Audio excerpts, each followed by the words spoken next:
fact that you mentioned Mandrake, I remember reading Mandrake as I was a kid. That wasn't my idea of getting into hypnosis, but you're right.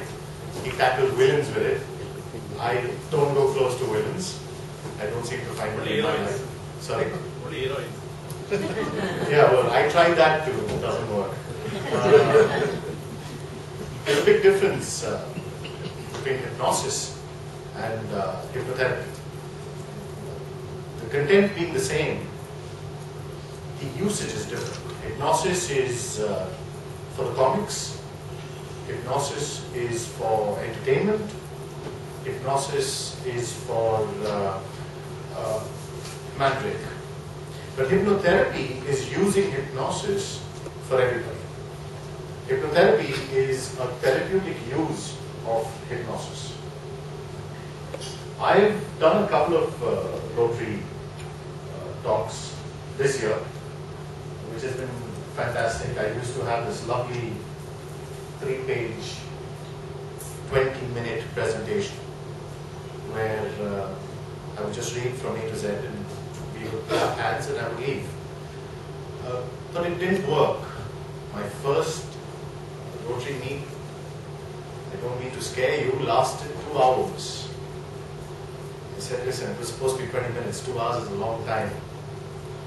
And then I realized that it didn't really go down to what the content of hypnotherapy was or what past life regression, what is the technicality.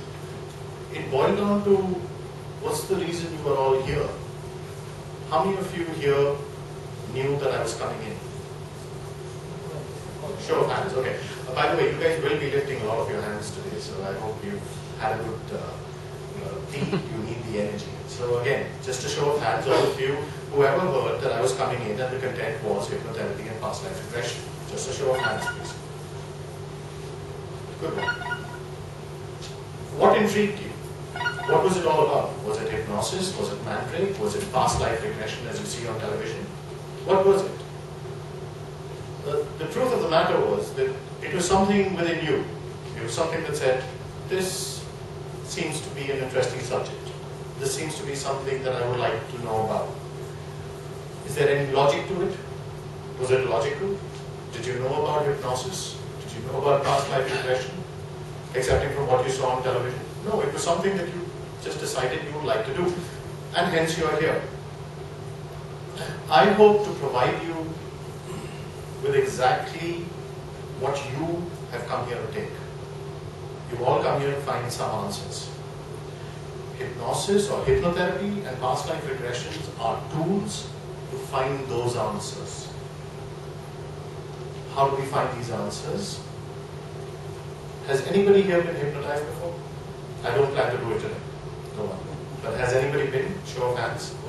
Once, but yeah. But I was not hypnotized, but there was a session I went to that. Yeah, how was it? What did it feel like? It was very calm, and so it Okay, so you were hypnotized, you don't know that you were. which is the truth. The first time I was hypnotized, I didn't know I was. And to tell you the truth, the first time I was hypnotized was the day I was born. Just like all of you. Has anybody here meditated? Show of hands. Meditation. Okay. Not bad. A nice meditative crowd here. Good. How many of you have actually slept and woken up in the morning?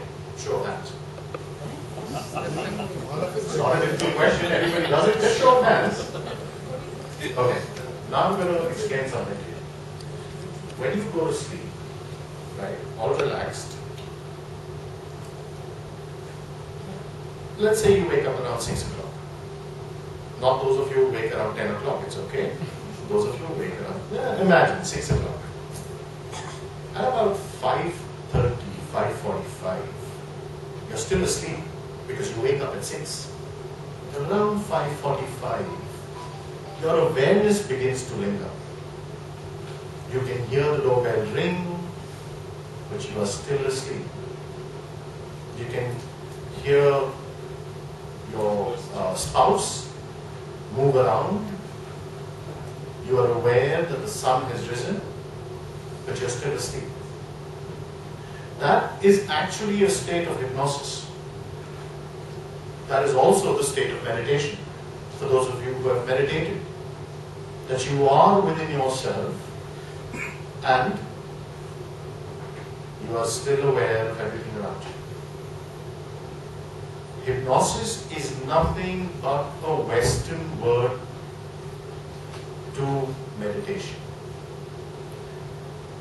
But then what's the whole point? Why hypnotherapy? Why not just say meditation therapy? Hypnotherapy was used in the Western world trying to find answers to what a trance-like state or a meditative state is all about.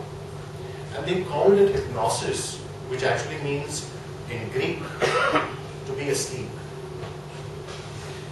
It's nothing but an altered state of mind. An altered state of mind which you achieve every day in your lives. When you are just about to wake up, when you're just about to fall asleep. How many of you drive? Good. Do you remember every time you drive from your house to the Surveyor Hotel for your Rotary meeting, do you remember everything on the way? Or is it just a natural thing? It's become a natural thing. It's not like you bang into the cyclist in front of you and you continue, or you bang into a truck, or no, you just keep moving and you know when to turn, you know when to press the brake. It becomes so natural, a habit if you wish. But that habit puts you into a state which scientifically is called alpha. The mind is an alpha state. An alpha state which is nothing but hypnosis. Now this is as much science, I missed one small bit, which is the mind. I'm going to talk about past life regression. I know you're all curious, I know. But before we get there, I would want to talk about hypnosis, hypnotherapy, and the mind, because they're all interrelated. We use hypnotherapy as a tool to help you or help ourselves. Either ways. I use hypnosis. Otherwise, as I just told you, is meditation. They're just two separate. The Western fraternity was unable to, especially the medical fraternity, was unable to decide whether we should call it meditation or shall we give it a fancy name like hypnosis. They chose hypnosis, fair enough. But in our culture, in our environment, in our history, we've been using this for a very long time. For a very, very long time. But it's got to do with the mind. Show of hands again. How many of us have a mind? And how many have our lives taken away from us? No? Just joking, ladies. My wife has taken my mind away temporarily. But apart from that, we all have a mind. Show of hands. All? Yes? We believe. Yeah. We believe. Perfect. Now, I would just like to ask a few of you. Where is the mind in your body? Where? Any idea? No, Okay, look. He's pointing right here. Fair enough. It's not All over. It's an idea. It's not in our body. It isn't? Good idea. Fantastic. Anything else? Any other guesses? Where is the mind? It's in the heart? Who said that? Can I see? Oh, nice one. Nice one. Good one. Good. Yeah, fair enough. Anybody else? Any suggestions where the mind is? We've already got this. We've got it's not in our body. We've got it's in the heart. There was one other suggestion. It's an idea. It's an idea. Fantastic. What else? Where is the mind? What is the mind? Who is the mind? Why the mind? All the questions are now scientifically proven. So we have a brain here, right? But the mind, heart, you were correct when you said here. You were correct when you said here. You were correct when you said idea. You were also correct that it isn't in the body. Isn't that what you said, man? Yeah. You're all correct.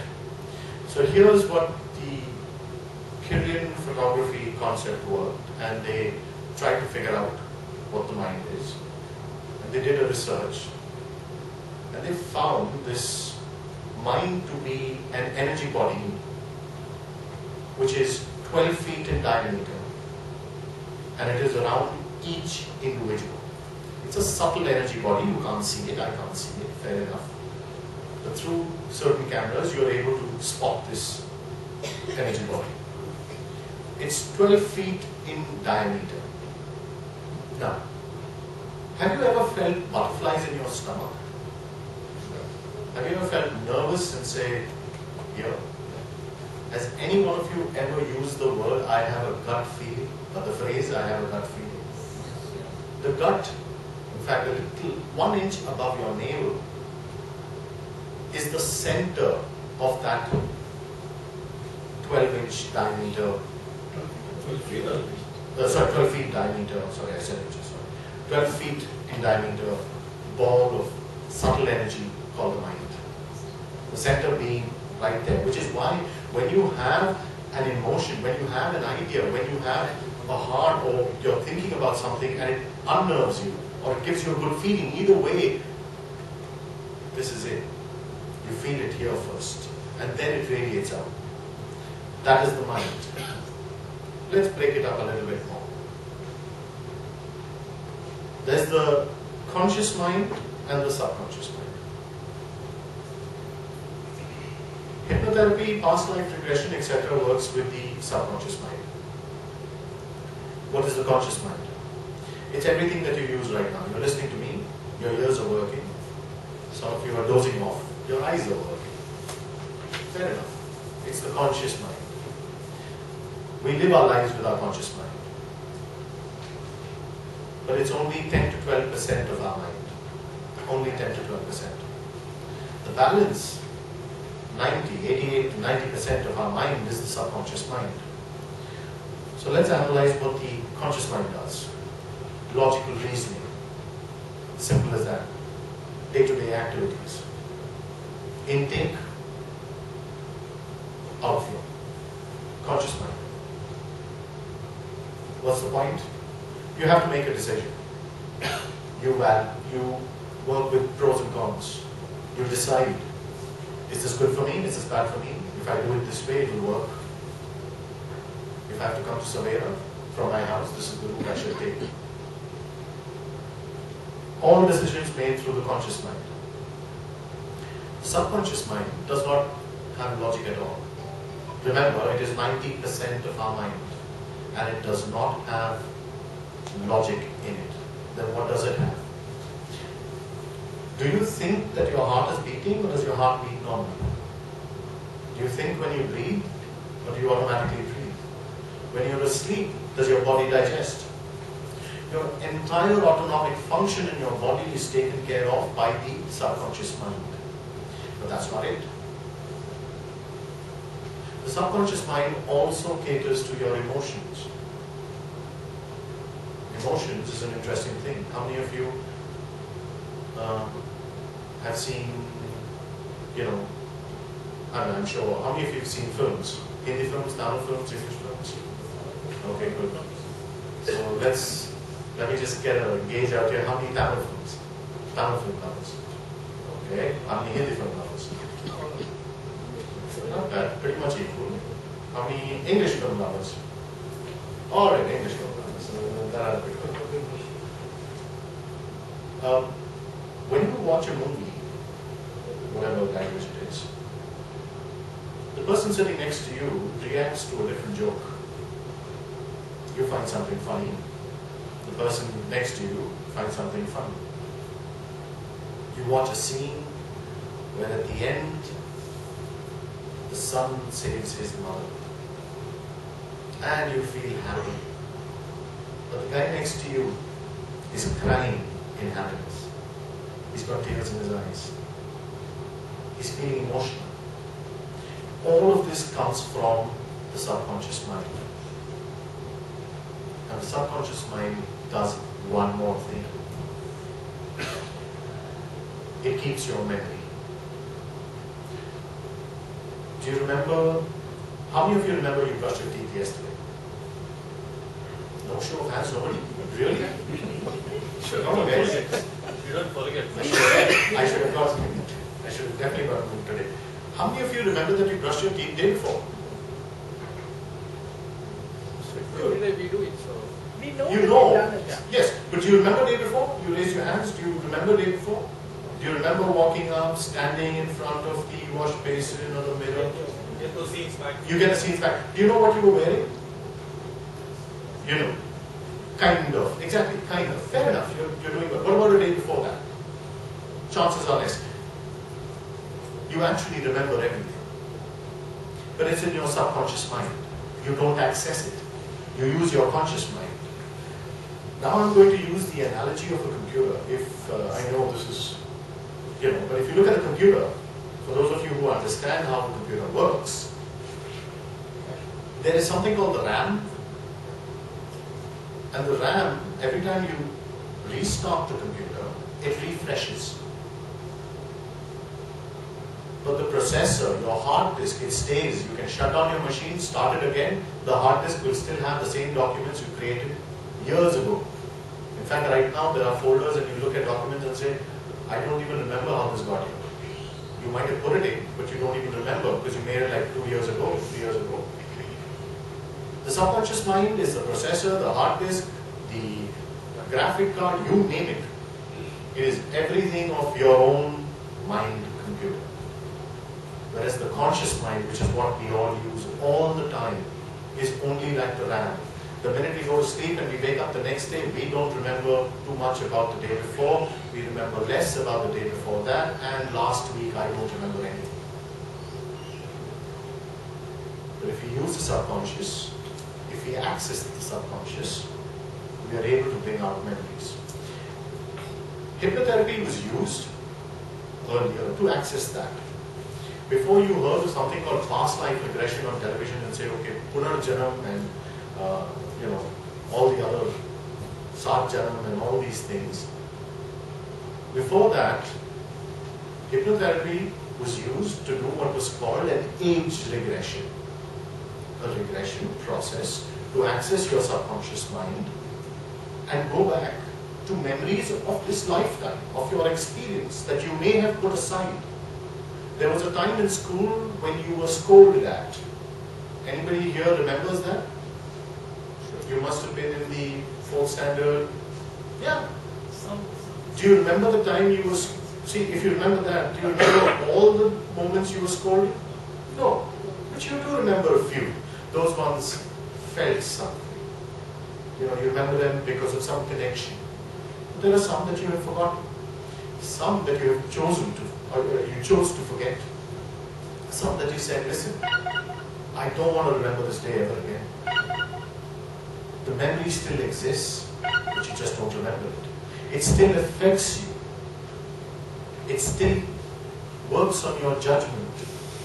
Because as a kid, when you did something and you found a very unhelpful reaction to it, you decided to associate it. That the next time I see somebody wear a red shirt, I'm not going to go close to him. Because my principal was wearing a red shirt when he scolded me. A sense of association. So age regression was used, hypnosis was used, hypnotherapy was used to go down the age regression process. So what would invariably happen would be that they would say, okay, go from this age, go down to the age when you were in your teens, go to your age when you were in your childhood, go to another age when you were like 2 years old. And suddenly the client would say, I see myself as, and this is a 30-year-old client saying, I see myself as a 65-year-old person. Even though I am a man, I see myself as a woman. Earlier on, the fraternity that was doing all the research said, or you might hear it in psychology, it's called false memory. This is where the connection was made with the spiritual existence. People started associating those false memories and trying to see it from the perspective of what we have learned spiritually, what we have learned through our books. And we realize that not only do they connect and make sense, but they actually help in healing. They actually help in removing ailments. For example, and I will give you this, now we're moving into past lives, which is asthma, for example. We We had a client, came in, asthmatic, 45-year-old lady, did a session, went into a past life. It wasn't an easy past life. She was a man in that particular life. She was being choked. In that particular life, she was choked to death. The cellular memory within the body still remained. And that manifested in her breathing issues. We went back into that, and when I say we went back, we didn't go anywhere. We were sitting on the chair, she was there, I was sitting next to her. We just went through the whole process. And finally what happened? We came out of the session after some healing, after some understanding, after some realization. She's off the pump, she's off the medication, it's all okay. She would refrain from going to places like Ooty and Kodaikanal. By the way, I hope you guys have a lovely trip at Toronto. Nice. But she would refrain to go to even Bangalore for that matter, because something about Poland's. Now she's, I think the last I heard of her was that she was traveling to Europe in winter. Good for her. But this is just to tell you the extent of which, of how things work and the extent of which we can achieve through hypnotherapy and past life regression. Now I'd like to quickly just take any questions that you may have. I've left it all open for you guys. You can ask anything. Yeah. At the beginning of the talk, you mentioned about the mind extending up to 12 feet. Yes. Is that something related to the aura? The aura is inclusive of different bodies. The mental body or the mind is one of them. We have the etheric, we have the mental, we have the emotional, and then we have the final, the physical, and the final was the astral body. Yeah. So the mental is one of them, which from a scientific place, I wouldn't call it the mental body. From a spiritual place, you're absolutely right, it is a mental body. But from a scientific point, it is the mind itself. And it doesn't change. The aura by itself has the ability to change. You know, when you're sad or you're angry, it takes a different form. When you're happy and when your emotions are more progressive, they take a different form. So depending on your thoughts, the color of the aura. Absolutely, absolutely. It can extend up to several. It can, yes. We have a gentleman who visits us where I work, and he has this camera where he does regular photography, where he does what we call the aura photography, and you get to see the different things. You get to see what's called the chakra, which is anything. Yes, please. You talked about past life regression. In short, yes. Yeah. Are there any instances of future life progression as well? Yes, we do future life progression. The understanding of this is a more philosophical matter, but the truth being that we actually had a lot of. Have you read a book called Future Shock? Anybody? The author there did sit with a couple of therapists and go through future life progression. They did. I have done it myself, on myself, I've done it with my clients. But we do it on a much later stage. We realize that we need to first cope with our baggage in this life, cope with the baggage that has come in from a past life, because future life progression actually doesn't affect you in this life. It only gives you the guidance of how you need to proceed. There is a lack of clarity if you are still holding on to baggage from a past life or baggage in the present life. The future life progression is there. No, just a related question. Yes, please. Since this might be an ill-formed impression, but generally people who make a future life progression live much shorter. It's a kind of impression that people carry. Does it shorten life or is it? I did mine 5 years ago. I got my fingers crossed. I don't think so. There is no connect. So There is what no is- connect to it. Excuse me, Right. I'm bursting with this question. Yes, please. So who is the we? You say we have to back it, and we have to remove the packet, and then We is all of us. We is all of us. I think now we're dwelling into that portion which is non-scientific, which is but more into a spiritual place, and we is a combination of I and I am. I told you about something called the conscious mind, which is in psychology known as the ego, and the ego believes in I. I want, I wish, I desire, I need. There is the subconscious, which is the voice of the soul, and the soul is the I am. Some of you know it as Soham, but the I am is pretty much not about I want, I need. As compared to that, I am happy. I am that I am. And that pointing to the higher self, which is connected to the etheric and the astral body. The we is all of us. I do not stand here saying that I have done it, so you should do it. I'm standing here saying, I'm doing it, it's working for me, try it. And the we is all of us as a whole, which includes the I and the I am. Does that help? Anyway, I tried, but I'm hopeful. That's the difference. I tried with my conscious mind with the words I had, but I am hopeful is the state I'm in. Perfect. Collective consciousness. Sorry? We is also collective. It does become a collective consciousness. It does. Right now we're all sitting here as, you know, look at Rotary as a whole. I mean, the whole purpose of having a club, and you have many different clubs, but when you sit together, you have a head table, you put everything together. At that moment, when you make decisions to help another village, to adopt a village, to do things, you become a collective consciousness. You become a body that I'm sure you are all deriving the same level of satisfaction when you're able to help somebody, where you're able to put in your own thoughts collectively and get things done.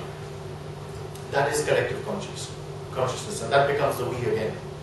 Unfortunately, the same consciousness creates riots. It creates unfortunate things like Guwahati, Bangalore, all of it, collective consciousness. So we need to be a little more aware about the I am rather than the I. One more question. Please. I think we should give.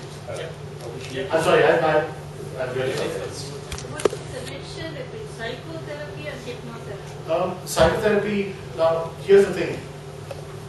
Psychology was the study of the mind in a scientific manner. It broke into two streams, actually only one earlier, which became psychiatry. And that was the medical format of using psychology, which was very dependent on experimenting through, shock treatments and chemical-based treatment. On a much later stage, did they use psychology as a therapeutic tool, where it was a non-drug-free, non-chemical, not a bodily function. So do we go into psychotherapy and psychiatry? See, psychotherapy is a much newer format. When I say newer, I'm talking about 50 years. Before that, psychology was only the study of the mind, more in an R&D department. So if you went to Oxford or Cambridge or any of these departments where in those days the fraternity was teaching, psychology was more, just R&D, let's research. And they would give information to different domains in industries like advertising, marketing, human relationship, so on and so forth. But the medical division of that became psychiatry. Psychotherapy was that group of people who kind of realized that chemicals don't work. I'm from that group, and I know that as a truth. If you're taking any psychiatric drugs, please consult your doc, but try and stop. I won't say stop because I'm not a doctor, but stay away. Unfortunately, and it's a proven thing today, that psychiatric drugs have not cured one ailment. We have different, we call it the DSM manuals in psychotherapy, and we've added a lot of, we've had more mental issues added into our, into our pocket, that people suffer from this and this and this and this and this, and now we've got 10 other things, but we don't have a single drug to help. But it helps with depression. Sorry? Hypnosis helps with depression. See, again, you've said it very correctly. It helps. It doesn't cure. It doesn't. And depression is always a symptom. It's never a true thing. I mean, you're depressed for a reason. There's something that's, you're not meant to be depressed. You weren't depressed the day you were born. For the first 2 years of your life, you were the most happiest person alive. You were pure. Everything was fine, but it helps, yes. But I know it also worsens. You become dependent on it. Yes, please. Depressed is a state, it's an emotion, you feel low, you feel blue. Depression is a disorder, it requires medical intervention because the serotonin level dips. I understand that. I understand. Come up with chemical. I was scared that somebody was coming to throw me some chemical jargon, but good job there. No, I understand that. I do. But it is definitely most of it, you're aware of the DSM. You're aware of the manual. If you go through the manual, you'll find depression in all of it as a symptom, apart from it being by itself. Has there been a cure? I don't know, but Okay. then. So as I'm saying, unfortunately, I agree, that's what I said, that it does help, but it's not your answer. It hasn't been in so many years. Just last year, they had the world get-together of psychologists and psychiatrists together, and they did have one paper showcasing one cure, which includes depression, by the way. It does. There wasn't one cure. And I would just say, have a look, try it out. I've done my psychotherapy and I know that there isn't. There isn't. In fact, I did psychotherapy after I got into this. I got into this and I said, maybe I should try mainstream and see what it does. Unfortunately, I didn't get any of these answers there. Yes, please. It's more than a question, it's an observation. Yes. If you feel that there is no cure in this life, very good, the next life when you go, this past will be helping in the future. If those chemicals develop in the next life. Last, you said the previous life, you said the previous life experience has an effect on your present life. Yes. That means some chemical produced by your brain during the previous life. It's not a chemical. No, brain is working on chemicals. See, that's why I said I'm not talking about the brain, I'm talking about the mind. No. See, We need to be able to distinguish the but two. the person, whatever emotions he got, Yes. even the physical activity takes, Yes. has to be controlled by the brain. The level. He cannot move his hand with the brain disconnected and the soul acting on. I would still think two chemicals are missing. Happiness and love are two chemicals that I haven't seen I'm not anywhere. talking about that level. I'm just talking about physical action. Yeah, I'm not. Physical action cannot happen without the chemical within the I understand that, but an emotional state is not a physical action. No, I'm just talking about physical action happening. So the previous life something Like asthma, like I mentioned asthma, for example, that's a physical thing. that physical That's a physical thing, previous yes. life, what Yes. chemical remained there in the next life. Yes. So something chemical taken this help this life could help the next life. I understand that. But here's the thing. When we did work with the lady who was strangled many lives ago, technically, whether you would like to accept that or not. But when we got into this session, we did not touch her neck. We did not do anything. We allowed her to come to terms with it. We asked her what would she like to do? How would she like to? She just said one simple thing. I feel that choking sensation every time I have to reach for my thumb. We only said one simple thing. Would you like to let it go? She said yes. For 2 minutes, she sat quietly. After that, she stopped. Now, whether I touched a chemical or not, I have no idea. What does matter is that this lady has found her answer. Whether it is in this life or the next life or whatever, the chemical is not controlling the emotion. It is a format where your brain functions according to what you feel. Fully agree. The You choose how you want your body to function. The emotion could improve or decrease the chemical. It can, yes. That is fine. But without a chemical, how does the brain work?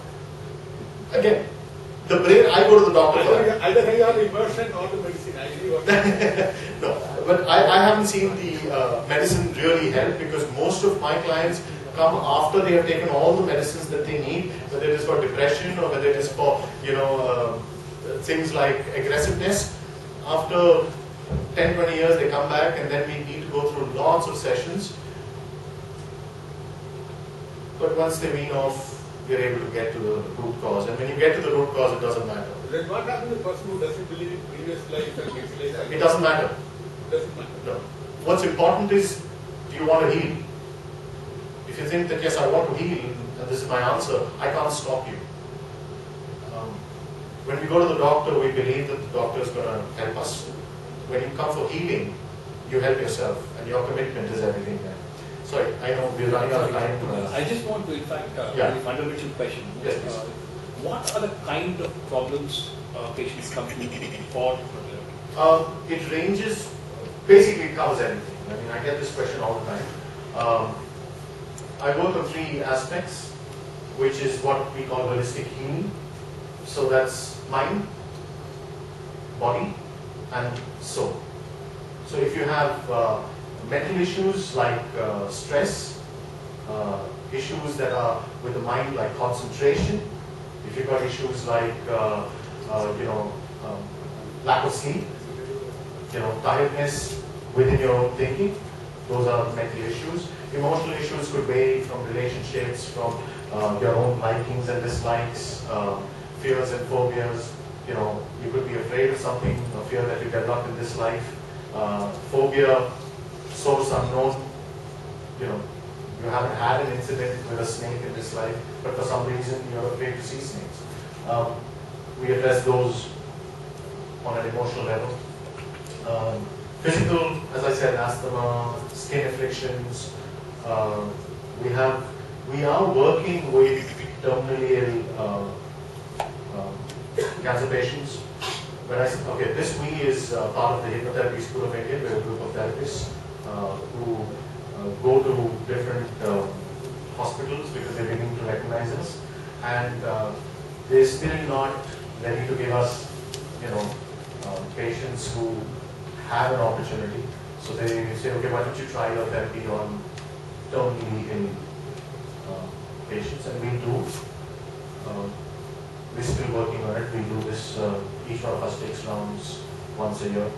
We go spend about 25 days in the hospital.